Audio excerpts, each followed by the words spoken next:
Thank you very much. It's beautiful.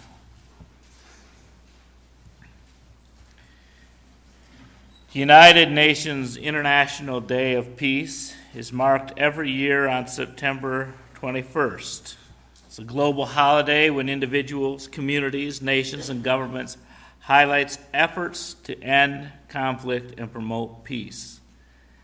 Established by UN resolution way back in 1982, Peace Day has grown to include millions of people around the world who participate in all kinds of events, large and small.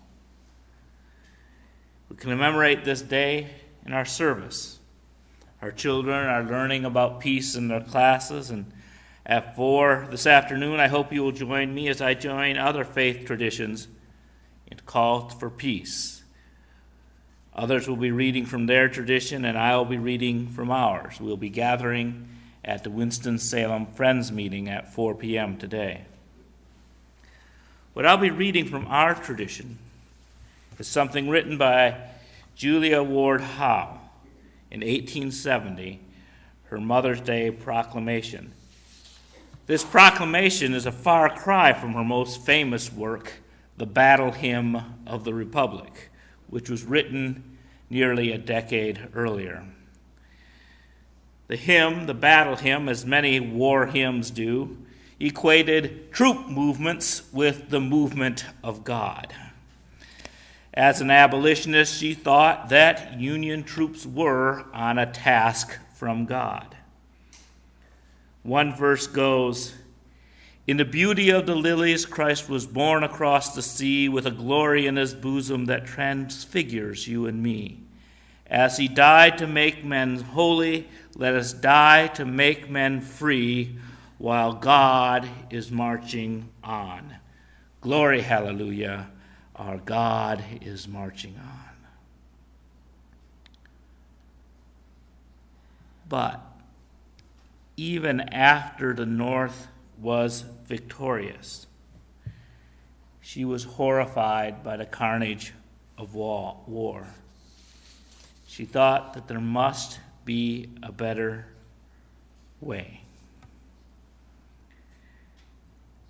And she wrote, "Arise then, women of this day, arise all women who have hearts, whether our baptism be of water or of tears. Say firmly, we will not have great questions decided by irrelevant agencies. Our husbands will not come to us reeking with carnage for caresses and applause.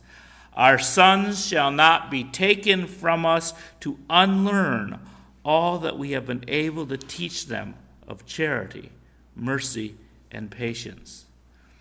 We, the women of one country, will be too tender of those of another country to allow our sons to be trained to injure theirs. From the bosom of the devastated earth, a voice goes up with our own. It says, 'Disarm, disarm. The sword of murder is not the balance of justice. Blood does not wipe out dishonor, nor violence indicate possession.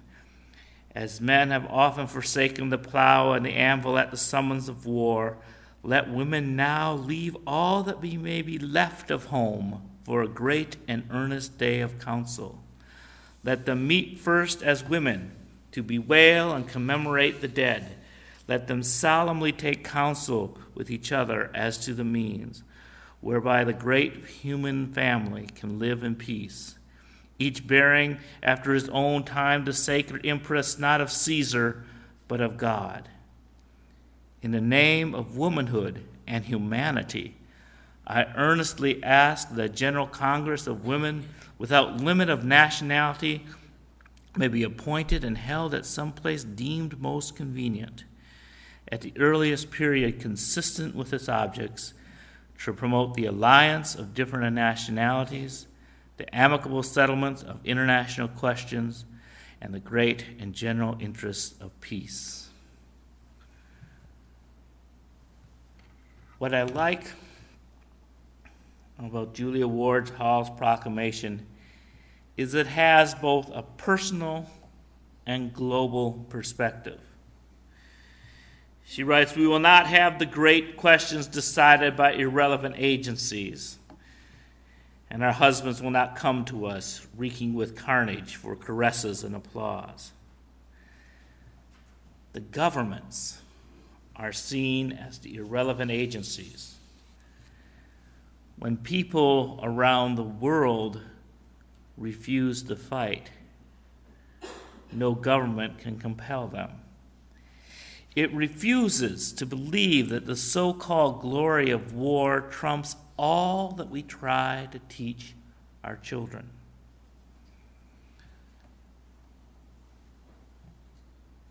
Her great international Congress of Women did not arise, nor did her political notion of Mother's Day survive. But what is left is the dilemma she personified. If there was a Unitarian Universalist Bible collecting the most influential works of our ancestors, it would have to include these two documents: the Battle Hymn of the Republic and the Mother's Day Proclamation. And so our scriptures, like all scriptures, would contain contradictions between the sword of murder that she talks about in her proclamation and his terrible swift sword that she talks about as a sword of justice in the Battle Hymn of the Republic. Some would cite the Battle Hymn as an inspiration to fight in the cause of justice, and others would cite the Mother's Day Proclamation as resistance to fighting any wars. Disarm, disarm. We, as Unitarian Universalists, struggle with this contradiction. The Reverend John Haynes Home was a pacifist who spoke against World War I. His congregation was overwhelmingly in favor of the war, yet they voted to keep him as a pastor, honoring the right of a free and open pulpit. I've had the reverse being true. I've marched against this war before the war started, and the majority of the people in this congregation have supported me, but I also want to remind us of the freedom of every member and visitor to this congregation, that being a pacifist is not a prerequisite to being a Unitarian Universalist. We are free to hold differing opinions about the appropriateness of war. Just as John Haynes Home's congregation was willing to live with the tension of disagreement, we too also wrestle with the correct ways to fight for justice. Though the recent tendency in our church has been towards nonviolence, our commitment to free religion keeps us from declaring ourselves a peace church. Today's interfaith service will be at the Quaker Meeting House, and the Quakers have had a long tradition of being against war. Their stance is clear and unequivocal. Ours as a denomination is less clear because we balance peace with the rights of conscience and free expression. In 2006, a study action item was adopted by our General Assembly. And it started with the question, should the Unitarian Universalist Association reject the use of any and all kinds of violence and war and adopt a principle of seeking a just peace through nonviolence? Although some interpret this as a call for debate between just war and pacifist perspectives, the Peacemaking core team believes that the heart of peacemaking is seeking to find solutions that encompass all truths rather than creating a competitive battle between two positions. The study issue raises important questions. Should we, as Unitarian Universalists, adopt a specific and detailed just war policy to guide our witness and social justice efforts? Should we reject violence in any form? How do we open our hearts and our congregations to divergent voices on these issues? How do we honor and support the challenges of military and law enforcement personnel and their family? I, for one, do not want to exclude from this congregation people who have a different perspective on violence than me. I went to the Rock the Block party on Friday night and saw the police quickly break up a fight before it got out of hand. They had to use force to intervene. If they had not, perhaps 2 people fighting would have turned into 10, and then into 100. There might have been a riot. On the other hand, recently in St. Paul, Minnesota, riot police roughed up reporters from the radio show Democracy Now!, who were merely covering the peace protest. When they showed their credentials at the police office, Secret Service people came up and took them away. I rely on the police and the military to give me my little bubble of free speech and peacefulness. But I also fear that the walls of that bubble can harden into the walls of a police state and armed camp. Any walls we build up keep foreigners and terrorists out also hold us in. How do we strike the right balance between the use of force and the use of diplomacy? I urge us all to struggle with these questions. We have a peace book club for about a year now, and it's been poorly attended, even by me. Perhaps, like me, many of you have just been overwhelmed by war and want to hide from it. Sometimes in the stress of these times, it just makes it hard to open oneself up to discussion.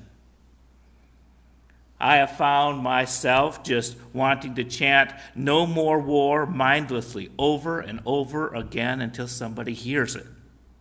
I want to shut down anybody who wants to approach me with nuance. I mean, if the surge had worked, then our troops should be home already. But alas, we live in a world of varied opinions.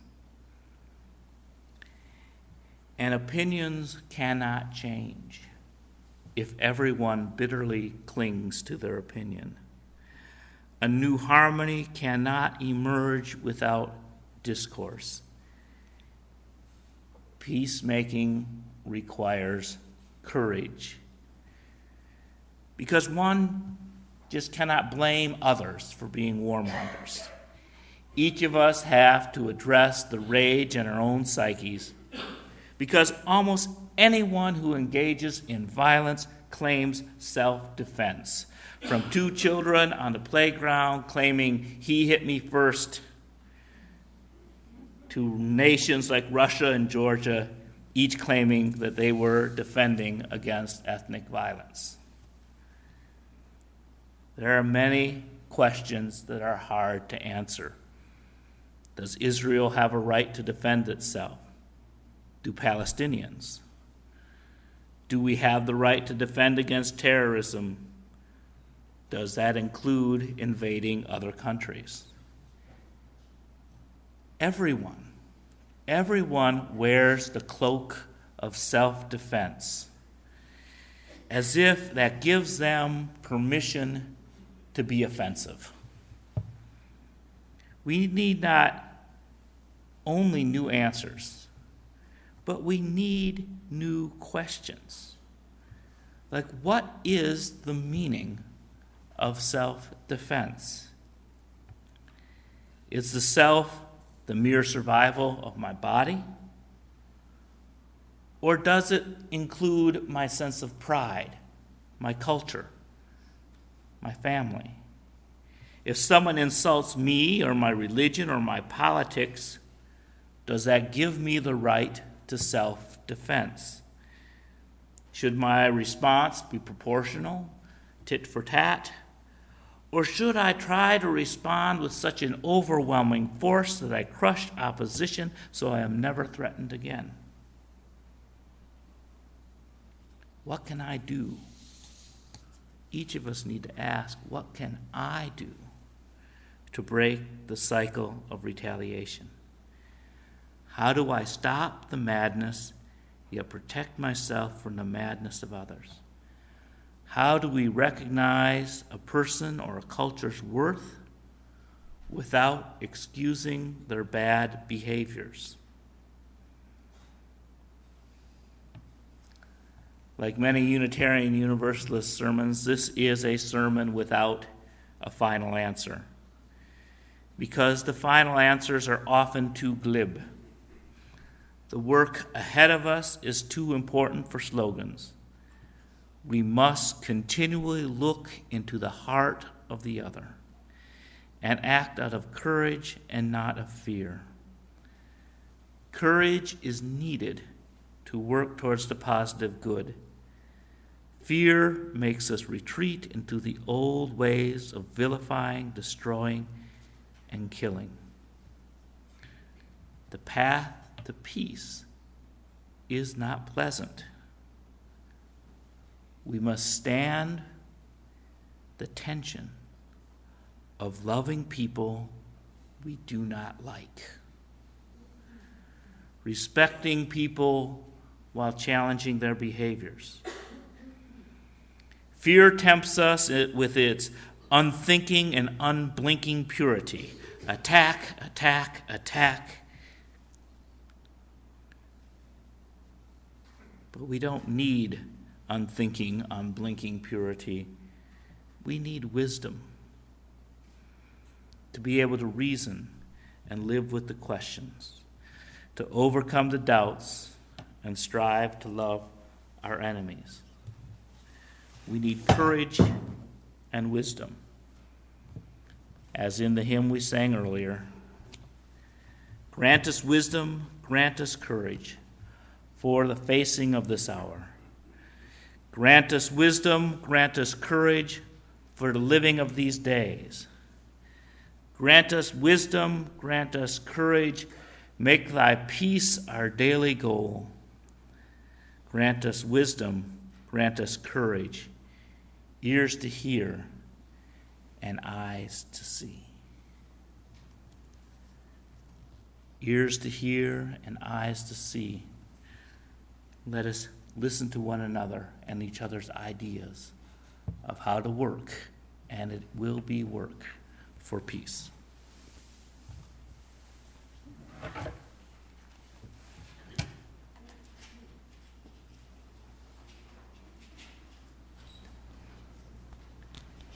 You answered one of the questions I had yesterday when I read a piece in the religion paper, or religion section, on Quaker church meeting with the leader of Iran.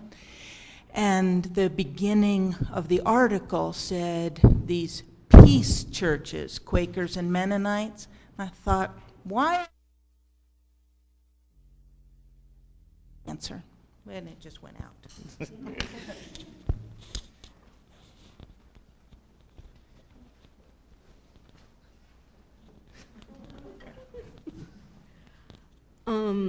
I think when Knoxville happened, in the UU congregation in Knoxville, and I thought that I sort of had an answer for myself about what it meant to be a person of peace, and it had to do with internal disarmament, I think is how the minister of Knoxville started to put it, and having peace within myself.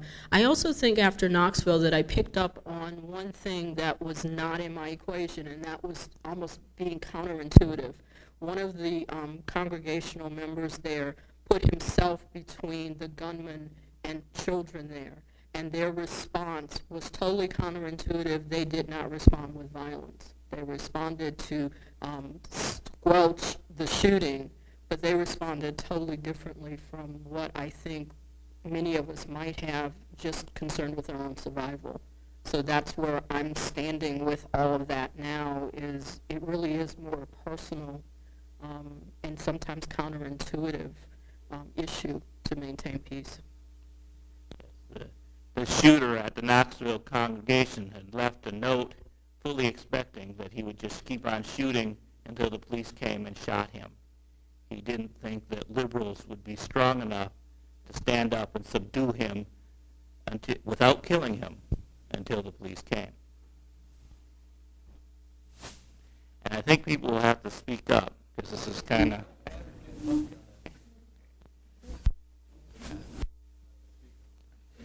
My son, Jeffrey, enlisted in the Army 5 years ago, just completed his hitch and mustered out a couple of weeks ago, which I'm very glad to hear. He spent his entire hitch maintaining computer networks in South Korea, so I was glad for that. But one of the things he shared with me is he tried, amongst the friends he gained, colleagues that he met, he tried to inject the idea that it was